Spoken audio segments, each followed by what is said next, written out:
Broadcasting from the business capital of the world, this is the Podcast Business News Network. We are excited to have our friends, managing director, author, and co-owner joining us, Garth Vance and Denise Bourgeois. Vance here joining us today live on the show to talk more about children bilingual books and so much more. Of course, we're going to talk about their company and how they're doing business all over the world and specializing in, well, helping schools out there with language. And this is so important. I have a 7 and 9-year-old and we only speak English. And I'm like, why are they not teaching this curriculum in school right now? They should at least be learning Spanish. But you are my experts and my new friends. And I would love first and foremost for you to just introduce yourselves to our listeners. Hi, thanks for having us. And of course, we're always excited to talk about bilingual books. My name is Denise Bourgeois Vance, and I'm the author. And I am her co-owner of the business, Garth Vance. Perfect. And tell us a little bit about the company, what it is that you both do. Yeah, we produce, we publish, we create and develop and distribute children bilingual books. All our books are dual textbooks. So we do them in a variety of languages.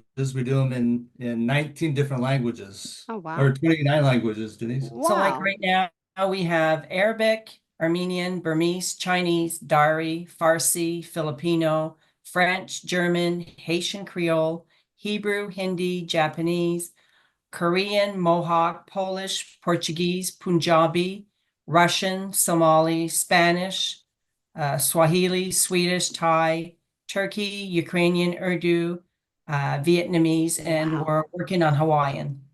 Oh my goodness. Okay. Before we talk more about the work, what is the backstory here? How did this all start? Tell me a little bit about the two of you, and of course, how did this even how did you develop this concept of doing this? I've never heard of anyone who has anything like this. So yeah, we never aspired to be book writers. So it just came about on a trip that we were taking. Actually, we were going to visit Sweden as a teen in my early 20s. I lived in Sweden for a number of years and got to know the language pretty well back there. So we were going back to visit in Sweden, and I thought, I'm going to brush up on my Swedish a little bit. So I brushed up just a little bit, kind of went through language books, went back there, and wow, I couldn't hardly speak anything, and I couldn't remember hardly any of my Swedish. And so when I got back to the States, I started looking around. I go, what is it that I can find that would really help me develop my language back? And so I was trying to find books to read that I could read in Swedish dual text if they had them, but I looked online and didn't see anything. I went to bookstores, I couldn't find anything. I went to libraries, and the shelves were about this long, of books that they had in foreign languages. And so there's really nothing out there. And so Denise is a retired family specialist that worked for a district. And that's what I had the problem. And we kind of came together in that way. I had families that were coming from all over the world, and they were saying, do you have any books that can prepare my child for kindergarten? And so we went to the libraries and bookstores, and they had nothing to prepare children to go to kindergarten or just basic books in other languages. And it seemed to be a problem, especially families that were working 2-3 jobs because they were recent immigrants or refugees, and the grandmother was staying home, and she says, well, I could read. And then Garth said, well, we need to write books. And, he says, you need to write your experiences of what a child does in a day and how it can help the family. And I said, they said I wrote backwards, and he says, no worries. We'll get an editor and everything. And slowly we started. And then, of course, we came out in 2020, which was the same month as COVID. So there was nobody to listen to us, no libraries, everything was closed. So Garth thought, okay, let's start doing them in more languages, and then we started getting interpreters from all over the world. And it's been a really huge success with the books and the libraries. We're excited. We're all over the world in our books. And so it's part of our story. Yeah. Yeah. So the key thing is we've been able to find different translators because a lot of people will do dual language books. They'll do them in machine translations or AI. But we found that when you get a true speaker of the language, they're able to know what that culture of that language is, and so they're able to describe it. Because we were constantly getting people saying, "Yeah, this is a correct translation, and the machine translation is correct, but but this is not how we would say it Armenian. in this language." Yeah. Oh my goodness. This is an amazing story. And you continue now. By the way, where are the two of you based out of? So we're in Renton, Washington. Near Seattle. Okay. So it's just about, yeah, a couple miles south of Seattle. Oh my goodness. And your amazing backstory being in Switzerland and all this. There's so much to the two of you. Did you want to share more on that? Well, I come from, I lived most of my life near Montreal, Canada. Okay. So I grew up speaking French and English. So that was a blessing there. And Yes. we grew up, we were 7 children and 2 parents living above our grandparents' house. So needless to say, in a 2 bedroom with 9 people, we grew up extremely physically close, and I think I think that's why we're close today. So basically, Aw. um, we grew up pretty poor, but in the 70s, you didn't really know you were poor because everybody was Mm-hmm. poor together, Yeah. and had a lot of great support and people believe in me. I kind of suffered low self-esteem for a few years, went through a divorce, and I was a single mom with 3 kids, and there's some tough years, and I just want people out there to know that doesn't matter where you come from, how poor you are, or if you have an idea, if you have a story, and you want to share it, Garth does all the paperwork and the publishing. We'd be happy to have anybody's story out there, that wants to share it. Oh my goodness. So And I was a go project ahead. manager for years for a major retailer here in Seattle. Yeah. Um, so it was my job to actually format the books, get the authors, get the illustrators set up and all that. But Denise has written the books and So it's basically on, like, we have 11 books, like preparing children for kindergarten, learning to make friends is probably my favorite. We went to a school district and the supervisor said, I'd actually like these books for my adult teachers so that they can learn how to make friends. So the book is for children, but anyone can have them. And sometimes we had like a love-hate relationship with our translators. We have a great translator that lives in Armenia, and he was like, well, in Armenia, we wouldn't say it this way. Could I say this? And we're like, yes, yes, that's fine. He was so precise. So all of our books are excellent, but we loved our Armenian translator. And we have a great relationship with our illustrator. His name is Damian Danielson. He's from Atlanta, Georgia, and we had a great working relationship with him. And it was funny because the three of us would have meetings and he would draw, and then our book going on a field trip, he had all the kids going on a field trip, but none of them had backpacks. I said, oh, no, no, kids in a field trip need a backpack. So Yeah. it was things that we learned and grew together. And then when they made the school, one part, he didn't have a fence. I said, oh, no, kids Oh, playing in the school needs, so we had a lot of fun and we grew together in a lot of little ways. So it was great. beautiful. And then when did you start this? I mean, this whole project, whose idea was it at first? yeah, so we decided, these books aren't existing out there, so let's Yeah. go ahead and do it and see what happens. So we did hire the author or the artist, and then we decided, okay, there's 10 common events that happen in every early learner's life. Oh, Let's do those events and let's make lessons around them for children to learn. And so it's more of a social and communication um, aspect of the books that we went ahead and did. And then we had a request to do an 11th book from the district here. And so that was during wow. COVID. And so they had asked us to do a book on children reviewing from preschool going into kindergarten. So we did that book as well. So we ended up with 11 books Yeah. in the series. Oh my So goodness. It's all about Sophia and Alex. Yeah. Sophia and Alex. Yes, They're that's what the I. So tell main me, characters. the background. I read a little bit. Tell me about the core of the books. Go ahead. Who's Sophia and Alex? Give me the backstory here. So As the author, go ahead. Alex is our first grandchild, There you go. which had a big impact, but Garth and I also wanted the names to be seen Mm, or heard worldwide. And yeah. Sophia and Alex seem to be in a lot of the major hmm languages in the world. And Okay. so I said to my grandson, you kind of lucked out because your name is popular all over the world, you know? So that's how the names came to be.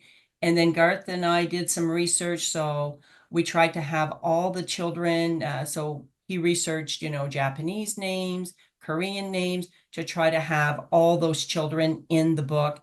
And all the cultures are also depicted in the art. So, you know, of course, we have, you know, children with hijabs and stuff. And one of my coworker who speaks a different language and is Muslim was telling me that it was the first time that she's seen a child with the hijab in a book.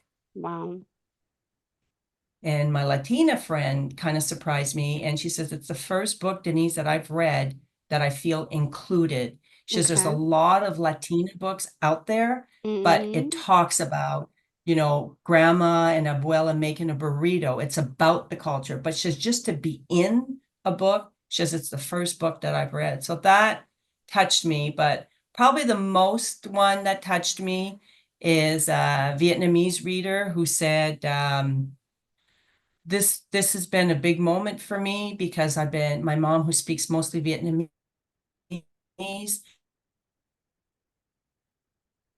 and my children he says this is mom Vietnamese book to my child, and my daughter was able to um, tell my mom a few words, and this bonded them together, and that touched me as working with low income families and being, you know, from a low income childhood.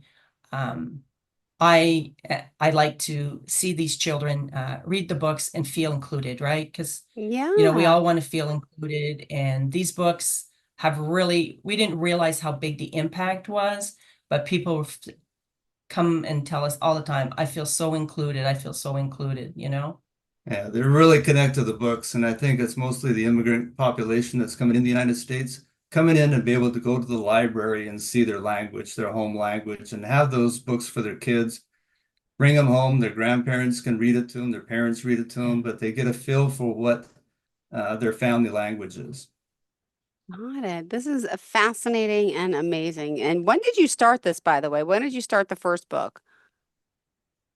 So we started developing these in late 2019.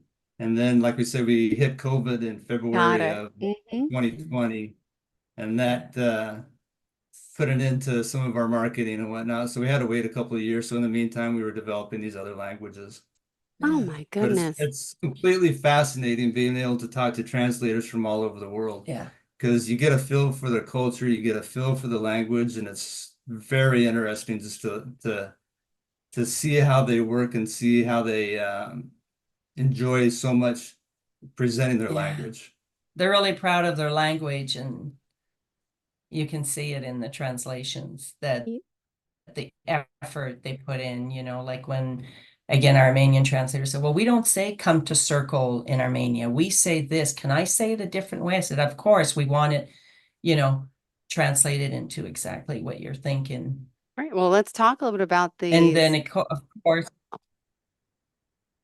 Oh, sorry, I lost you there for a second. no, Say go it again. ahead, sorry.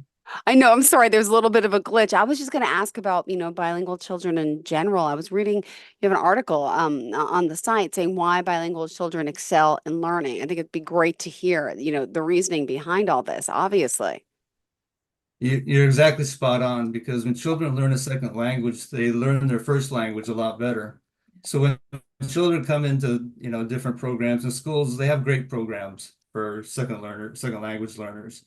But when they come in, they struggle for the first couple of years because they're learning two vocabularies. And so it's difficult. But over time, they become so much more, so much better at reading and writing than the normal person because of this. And Yeah. so you learn your first language better when you learn a second language. So Yeah. we really stress the importance of that. And studies show that it's not only excelling in language, but also other subjects as well, because it's just a good exercise for your brain.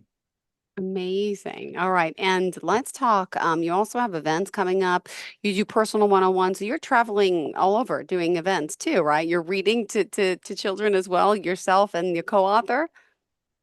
Yes, so we've had some readings here in Renton, and what I've done is I've also included, like I have one friend that reads, she's a teacher who reads, speaks Somali, so she read the Somali part, and then the parent spoke Dari, so then the parent worked Dari, and we're working on a TikTok right now that we're going to include the book and the languages and persons reading in their native language.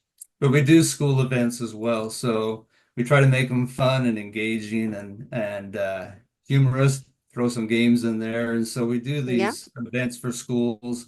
They're about an hour long, so if any school out there wants to use our services, we schedule those out a couple of months. So Great. Now, where can we get the books from? Tell us how that part works. Where do you sell them? So the books, because we have so many different SKUs in our books, I mean, we carry 400 publications. There's no way we can backstock our books. So most authors, they backstock them someplace. They'll have print runs of 500 or 1,000, and they'll backstock them and send them out. But there's no way we can backstock that many. It would cost us $1 million. And so what we do is we do them print on demand from Ingram Spark. And so if you go into Ingram Oh. Content and if you have an account there, you can purchase the hard and soft copies there. And Oh. we also do ebooks through Overdrive for libraries and schools. And so if you're familiar with Sora or Libby at libraries, Overdrive's the biggest provider of email or ebook content. So, and then we also do audiobooks, print audiobooks and Wow. digital audiobooks. And so Oh my uh, goodness. for libraries, they can pick these up and you can actually hear them in their own language. This So is how many books do you have total right now? Again, well, then times the 29 languages, I guess, right? Yeah, so we carry all our books in the five, we carry all languages in the 5 basic books. Got it. So, and then we carry 6 more books that we carry in about 15 languages. So, Amazing. yeah, it's a lot of books. What's the company that we get the books on, the reading?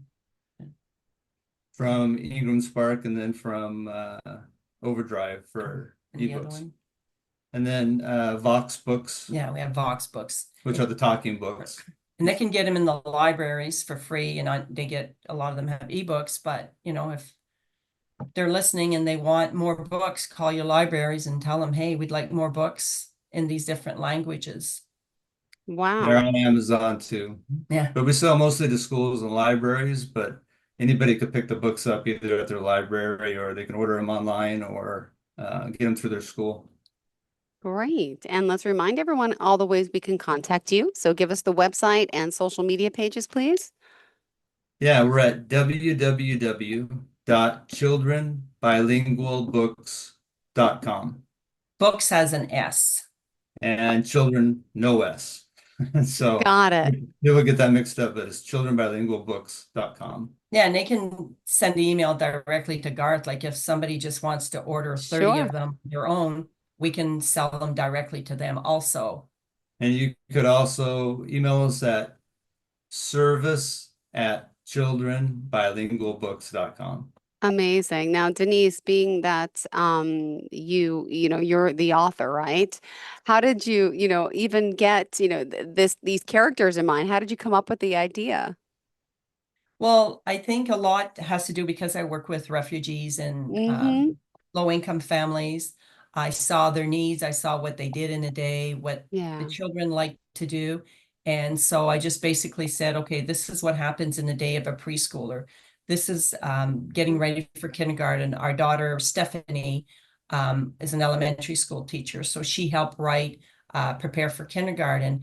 And one of our Mm-hmm. parents, who came from Afghanistan, said, "Oh, I'm so grateful for the Dari book because she read it Aw. to her son to get ready." She says he was so afraid to start kindergarten. And she says, after I read the book, he says, I'm ready. I'm ready. Because it says prepare See? for kindergarten. So a lot of children don't know what's going to happen when I go to kindergarten. Well, these books tell you prepare for kindergarten. So to me, that's my greatest joy, is whenever someone tells me your book helped my child get ready for kindergarten, or my child feels so included in your books. That brings me the joy, for sure. Beautiful. Oh my goodness, this is great.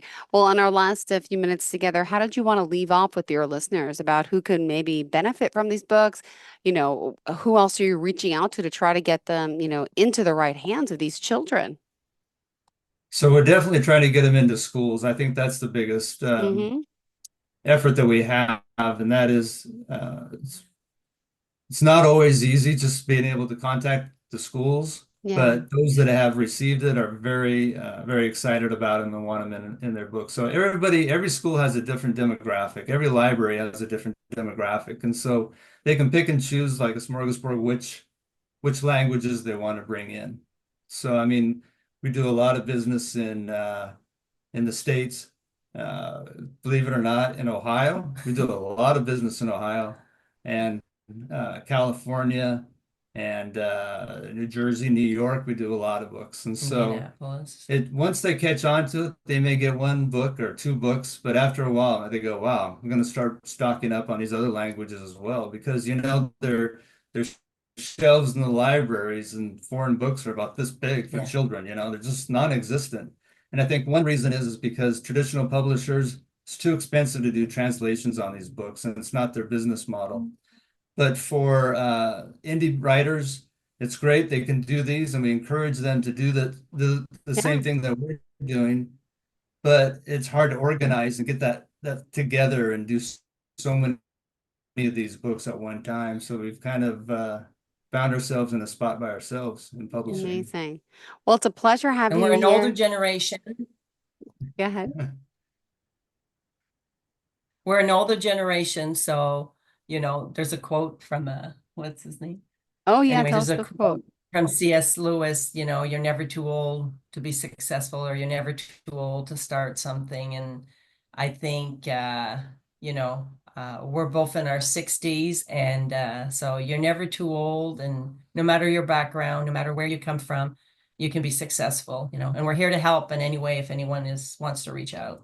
Oh, And there's a book in everybody. Everybody's got their own book, and if you ever need any mentoring, contact us. We'd be glad to help you get through and get your books published as well. So we do publish some of our books on our website from other authors as well that are dual text. So beautiful. One more time, tell us that website, how we could find you. And we're out of that's time. Thank you. we're at www.childrenbilingualbooks.com. All right. Thank you both. A pleasure being here today. I'm so glad we got to connect, and really wishing you the best of luck. And you have a 7 and 9-year-old. I have 2 little boys, and I wish they were bilingual. And there's no program at our school for it yet. But I mean, makes so much sense for my kids to learn, and reminding me, got to bring that up at the next PTA meeting. Thank you. Yeah. You have a You're great welcome. day. Yeah. Yeah. Thanks, Jill. Thanks for having Thank us. you so much. Enjoy your day. Bye-bye. Are you looking for even more of the podcasts and hosts that you love? The Podcast Business News Network is proud to announce that you now have even more ways to listen live. Check out the MyTuner Radio, online radio box, and Simple Radio apps on iOS and Android, or find us online. Search for Business News Network on mytuner-radio.com, or search Podcast Business News Network on streama.com and onlineradiobox.com/US. Take your podcast on the go and don't miss a minute of the action.